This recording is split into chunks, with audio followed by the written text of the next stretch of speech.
Right, YouTube, I'm going to tell you a crime today that really made my dick itch. The moment I read about it, did my research, I was like, I have to make the video. I have to tell you.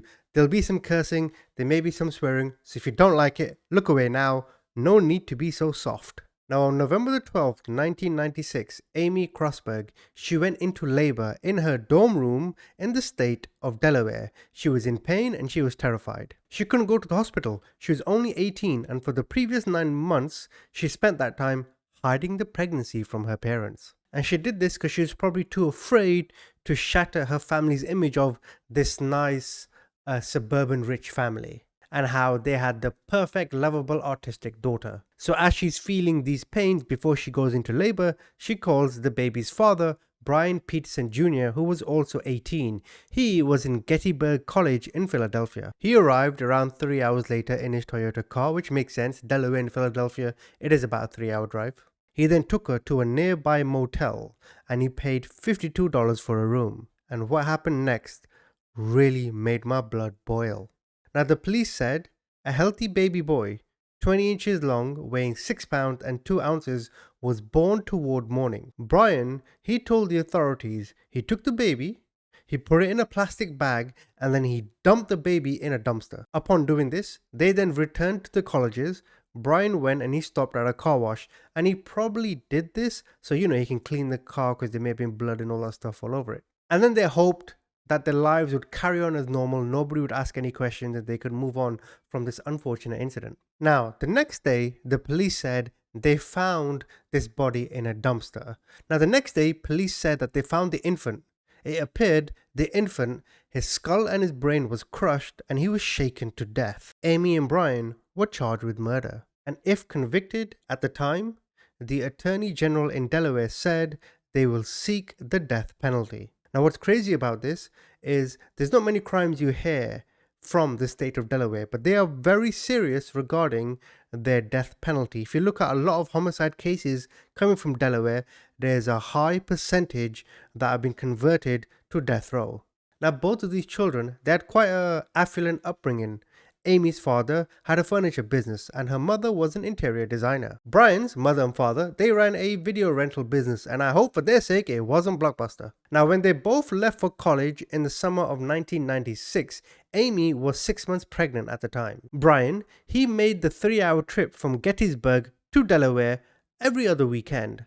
Amy only visited Brian once. Now, Amy somehow managed to hide a pregnancy from her entire family, but when she was in school, she didn't hide it at all. It was said that she wore tight shirts, showing quite clearly that she was pregnant. There was some trouble that could have come Amy's way. When she was in college, her mother said, I want to come visit you, see that you've embedded okay.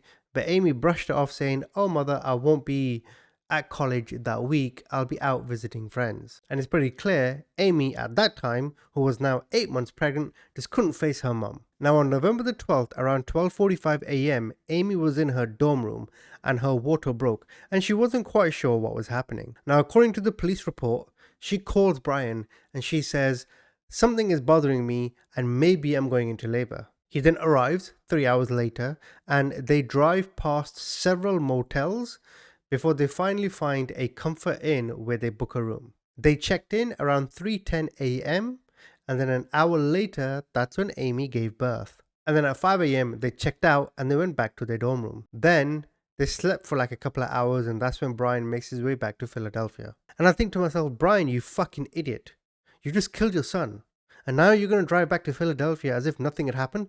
Do you not realize the severity of what you've done? And at this point, the only evidence left of this ordeal was a grey plastic bag left in a dumpster at the backside of the motel. And they almost got away with it because Amy's friends, when she got back to her dorm room, they didn't realize anything different. They didn't look at her and be like, hey, what's wrong? To them, she didn't show any signs that she had given birth. I mean, you could argue, well, look at the stomach, but that's what the police reported anyway. But then later that day, around 5 p.m, Amy started to complain about stomach pains and then she slumped to the floor. She turned pale and there was blood coming out of her pants. Her roommates went down the hall, tried to help her, and they called an ambulance. When Amy arrived at Christina Hospital in Wilmington, doctors discovered that the baby's placenta had not passed through her uterus during delivery. Amy then broke down. She told the doctors, I gave birth, and then she explained how Brian helped dispose the body. So then the police in Delaware and Pennsylvania, they started to investigate. They found damp and bloody sheets, clothes and sanitary napkins in Amy's room. By then, Brian, he was ready to snap. When he went back to Gettysburg, he spoke to a residence counselor and he told the counselor everything and how they got rid of the body. Investigators found a bag of bloody sheets in his dorm room as well. In his car, they found a receipt going through a car wash at 11:30 a.m. the day after the birth. Pennsylvania officials held Brian on a charge of misdemeanor in concealing the death of a baby. How the fuck is that a misdemeanor? But then they were forced to release him because the crime took place in another state. And then Brian disappeared. Meanwhile, at this point, the police had then found the baby in this dumpster. Now, an autopsy was complete a few days later, and it showed that the baby died of multiple skull fractures with injury to the brain, blunt force head trauma, and shaking. Now, 5 days later, Amy was released from hospital. The police approach her and they arrest her and charge her with first-degree murder. And that's when the Attorney General said because the victim was under 14, they are going to seek the death penalty. And that's when Brian went into further hiding to the point the FBI got involved and there was a manhunt for him. Now eventually Brian went to his family and they agreed that he should turn himself in. And the day before he surrendered, he was praying all night. So eventually they go to the FBI building, they surrender. And when the trial happened, Brian and his family had to wear bulletproof vests because there were so many angry people outside demonstrating, calling him baby killer. Now in March 1998, Peterson pled guilty to manslaughter in exchange for his testimony against Grossberg at her trial. In addition to his initial claims, he stated that he tried to get Amy to a hospital, but she refused. When Grossberg heard Brian's statement in detail, she agreed to a plea bargain on April 22, 1998. She admitted to unintentionally causing the death of the infant and said that she and Brian never planned to kill the baby. Eventually, Brian was sentenced to 2 years and Amy received 2.5 fucking years. Now I'm a father myself. I will never ever forget the day my son was born. Seeing that body come up, and you know how the doctors lift? They lift the baby and then you see like the umbilical cord. I am never ever gonna forget that. That in my hard drive, right inside my brain, that memory will never ever fade. That moment, my life changed. Whether I'm 30 years old, 35 years old, 50 years old, or whether I'm fucking 18. Yeah, that memory will never change. So I think about Brian, right? I can't even speak for Amy because a mother's maternal instincts, I mean, I've seen them.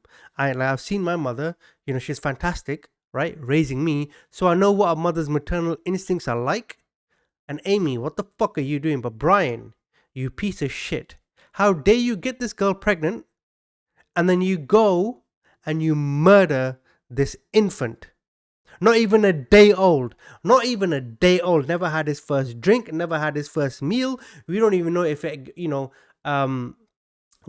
skin on skin, right? When the baby first comes out and they put the baby on the mother's chest because it needs it, right?